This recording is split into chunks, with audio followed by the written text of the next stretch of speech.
So my guest is Dr. Priya Gupta, a medical doctor and the medical director at the Mobile Health Services Clinic at the Mass General Kraft Center for Community Health. So you work for Mass General, but my understanding is you don't go to the office a lot. Well, I'm not sure I'd say a lot, but what I'm here to talk about today is our innovation that is specifically focused on historically marginalized patient populations out in the communities, our mobile service line that we've implemented through Mass General Brigham. And I have a few slides. This work began now about 2 years ago or 24 months ago when Boston, we started thinking about this when Boston was facing its first surge during the COVID pandemic.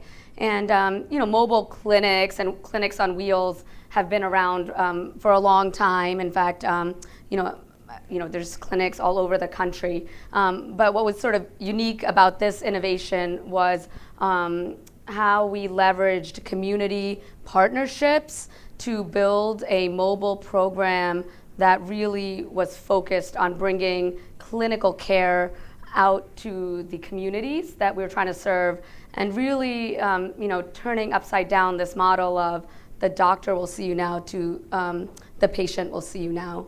And essentially, what our work is 3 mobile vans that have been in the communities. We initially started out taking these vans to communities that were hardest hit in the greater Boston area with the COVID pandemic as testing units, and then very quickly, appreciating that these same communities would have issues to access with COVID vaccinations, added to our menu of services, COVID vaccinations.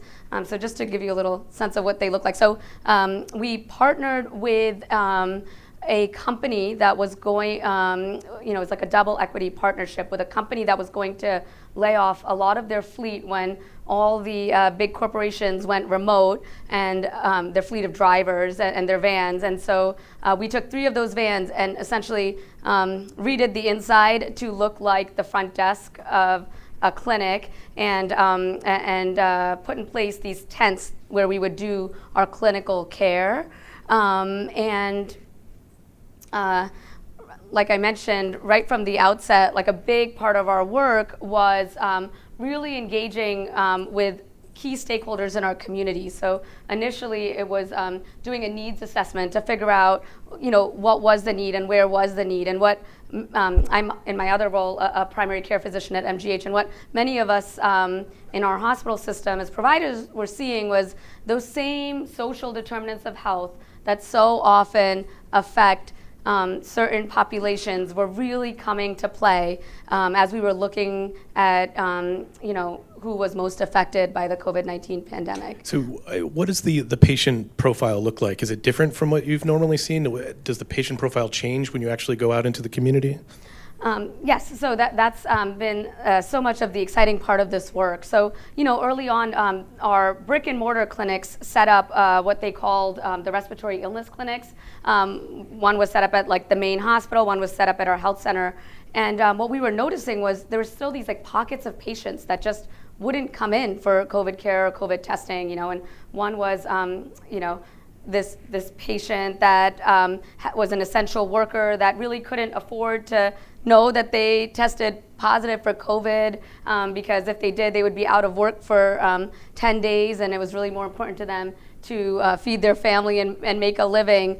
Similarly, we had a lot of patients that lived in multi-generational families, and a lot of our initial guidelines around what an individual was sort of required to do if they tested positive for COVID wasn't very aligned with cultural humility. And, grandma in house X that lived with her children and her grandchildren didn't really have a place to go if she tested positive. And so a big part of our work was to not only address the medical condition, but to assess social determinants of health and then really connect people to services. So if they had a housing instability, whether temporary or longer term, that was going to emerge because of where we were at with COVID, we would connect them to services.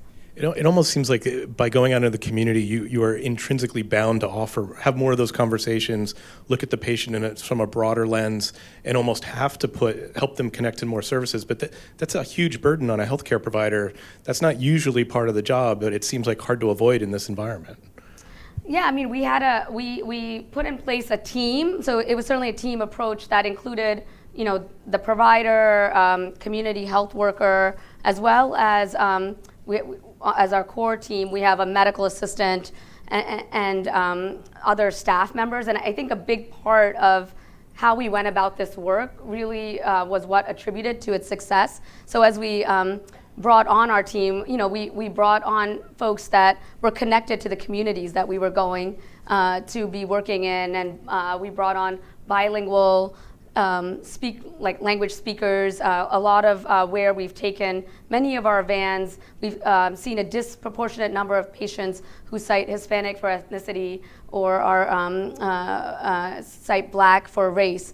And so that piece of thinking about all of those other things that help augment the care that we as providers can provide in any interaction with an individual was a big part of it. And the community organizations and partnerships that we worked with were a huge part of our success. And so I can think of two examples. We went into one community where Mass General Hospital had a very good rapport of community work in, and it was like the second day we had launched the van. It was like January 4th, 2021, and 100 people lined up for testing. And then 2 days later, so there was like the same community rates of COVID in the community. We went into Everett, and historically we weren't the health system that people in the community saw as doing community work, and literally 7 people showed up, and so then we spent, we spent a good part of the next several months